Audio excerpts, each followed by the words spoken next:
پیاری حدیث ہے. حضور نبی رحمت صلی اللہ تعالی وسلم مسجد نبوی میں تشریف فرما ہے. صحابہ اکرام سامنے بیٹھے ہوئے ہیں. گویا کہ ستاروں کے درمیان ایک چاند نکلا ہوا ہے. حضور علیہ الصلوۃ والتسلیم تشریف فرما ہے. صحابہ اکرام موجود ہیں. حضور نبی رحمت صلی اللہ تعالی علیہ وسلم نے فرمایا میرے صحابیوں، اگر تم میں سے کوئی شخص چاہتا ہے کہ دنیا میں ہی کسی جنتی کو دیکھو تو دروازے کی طرف دیکھو، ایک شخص آئے گا وہ جنتی ہے. ایک شخص آئے گا وہ جنتی ہے. اللہ اکبر. تمام صحابہ کی نظر اس دروازے پر ٹکی ہوئی ہے. تمام صحابہ اپنی نگاہیں اٹھا کے دروازے کی طرف دیکھ رہے. آخر کون وہ خوش نصیب ہے، کون وہ نیک بخت ہیں جس کے تعلق سے میرے نبی نے دنیا میں ہی فرمایا اگر تم میں سے کوئی جنتی شخص دیکھنا چاہے تو دروازے کی طرف دیکھے. تماموں کی نگاہیں اٹھی ہوئی ہے. صحابہ فرماتے اتنے میں ہم نے ایک بوڑھے شخص کو دیکھا اور وہ وضو کر کے آ رہا تھا. اس کے داڑھیوں سے وضو کے قطرے بھی ٹپک رہے تھے. داڑھیوں سے وضو کے قطرے بھی ٹپک رہے تھے. وہ آیا اور آ کر کے محفل میں بیٹھ گیا. اللہ اکبر. یہ پہلا دن تھا.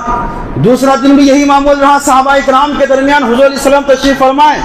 حضور نے آج پھر فرمایا میرے صحابیوں، تم میں سے اگر کوئی چاہتا ہے کہ جنتی شخص کو دیکھو تو پھر دیکھو دروازے کی طرف کوئی آئے گا وہ جنتی ہے، وہ جنتی ہے. پھر صحابہ کی نظر دروازے پر ہے.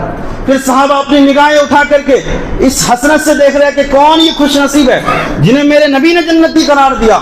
تمام صحابہ دیکھ ہی رہے تھے. اتنے میں پھر وہی شخص جو کل آیا تھا، وہی بوڑھے جو کل آئے تھے وہی آئے ہیں اور آج بھی وضو کے پانی کے قطرات داڑھیوں سے ٹپک رہے ہیں.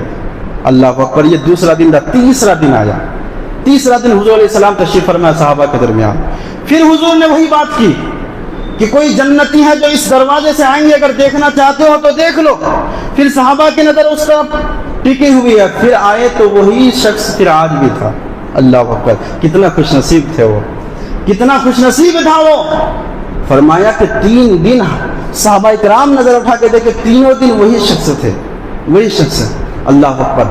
اب حضرت عبداللہ بن عمر بن عاص رضی اللہ تعالیٰ وہ کہتے کہ میرے دل میں یہ شوق پیدا ہوا، میرے اندر یہ خواہش پیدا ہوئی کہ آخر یہ کون سا عمل کرتا ہے، کون سی نیکی کرتے ہیں، کون سا نیک کام کرتے ہیں جس کی بنیاد پر اس کا مقام رب کی بارگاہ میں اتنا ہے کہ میرے نبی نے ایک دن نہیں بلکہ 3 دن جنتی قرار دیا.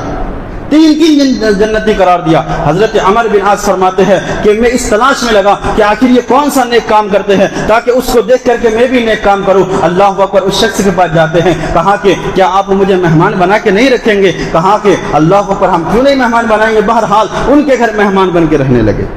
کیوں؟ اس نیت سے کہ میں رات بھر دیکھوں کہ یہ کون سی نیکی کرتے ہیں، کون سی نماز پڑھتے ہیں، کون سی عبادت کرتے ہیں جس کی بنیاد پر میرے نبی نے 3 دن سے جنتی قرار دیا. اللہ اکبر. مسلمانوں، حضرت عمر بن عاص وہ صحابی رسول اس شخص کے گھر آئے مہمان بن کے. رات میں سویا. سوچ کیا تھی کہ رات بھر دیکھوں گا کون سی نماز پڑھ رہے، کون سی عبادت کر رہے ہیں. یہ سوچ کر کے ابھی نیند نہیں آ رہی ہے کیونکہ دیکھنا ہے نا کہ رات میں کون سی عبادت کرتے ہیں. وہ فرماتے ہیں پوری رات میں اس انتظار میں تھا کہ یہ اٹھے گا، اٹھنے کے بعد وضو بنائے گا، نماز پڑھے گا، اللہ کا ذکر کرے گا، اللہ کی عبادت میں مشغول ہوگا. لیکن فرماتے ہیں ساری رات گزر گئی، وہ اٹھا نہیں. صرف 5 وقت کی نماز پڑھے اور اللہ کا ذکر کرتے تھے. اور وہ کہتے کہ صرف میں نے یہ دیکھا کہ جب وہ بستر پر کروٹ لیتے تھے تو اللہ کا نام لیتا تھا.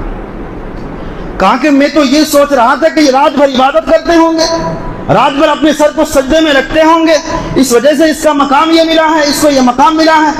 لیکن مجھے تو حیرت ہوئی. فرماتے ہیں کہ پوری رات انتظار کرتا رہا، کوئی نماز نہیں پڑھا، کوئی عبادت نہیں کی. بہرحال دل نے یہ کہا کہ شاید آج کی رات انہوں نے عبادت نہیں کی ہوگی، چلو کل کی رات دیکھتے ہیں، شاید کل کو عبادت کر لیں گے.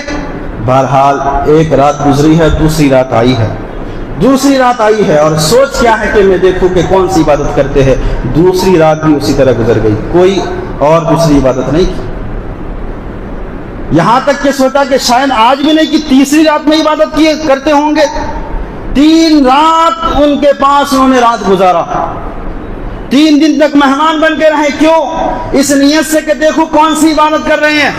فرمایا گیا تیسری رات بھی جب گزر گئی تو وہ صحابی اس شخص کے پاس جاتے ہیں اور جا کر کے ہاتھ جوڑ کے عرض کرتے ہیں یار تو مجھے معاف کر دے، میں تمہارے پاس کوئی مہمان بن کے نہیں آیا ہوں، بلکہ 3 دن میرے نبی نے تمہیں جنتی قرار دیا تھا، اس بات کا اندازہ لگانے کے لیے میں تیرے گھر مہمان بن کے رہ رہا تھا کہ تم کون سی عبادت کرتے ہو، کون سی ریاضت کرتے ہو، اس نیت سے تیرے گھر آیا تھا، لیکن میں نے دیکھا ہے پہلی رات گزاری ہے تو نے کوئی عبادت نہیں کی ہے، دوسری رات بھی گزر گئی تو نے کوئی عبادت نہیں کی ہے، تیسری رات بھی گزر گئی ہے تم نے کوئی دوسری عبادت نہیں کی ہے، وہی معمول کی نماز ہے، اللہ کا تھوڑا سا ذکر ہے، لیکن اس کے علاوہ میں نے تمہیں کوئی عبادت کرتے ہوئے نہیں دیکھا ہے، بتاؤ کون سا تمہارا عمل ہے، کون سی نیکی ہے جس کی بنیاد پر میرے نبی نے تمہیں 3 دن جنتی قرار دیا ہے۔ اللہ اکبر مسلمانوں، جب اس شخص کے زبان سے کیا باتیں نکلتی ہیں ہم اپنے دل پر لکھ کر کے لے جائے، اپنے تختی دل پر ان باتوں کو آج لکھ لے اور ہم سوچیں کہ ہم کیا کر رہے ہیں۔ اللہ اکبر مسلمانوں، تب اس جنتی شخص نے کہا تھا سنو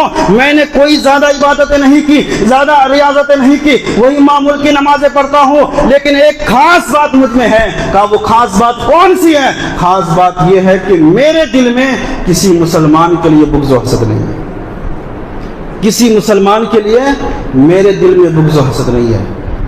وہ صحابی جو آئے تھے معلوم کرنے، وہ کہتے ہیں خدا کی قسم مجھے معلوم ہو گیا کہ تمہیں جو مقام ملا ہے، میرے نبی نے جو 3 دن تمہیں جنتی کہا ہے، کسی اور وجہ سے نہیں، اسی عمل کے بنیاد پر کہا ہے۔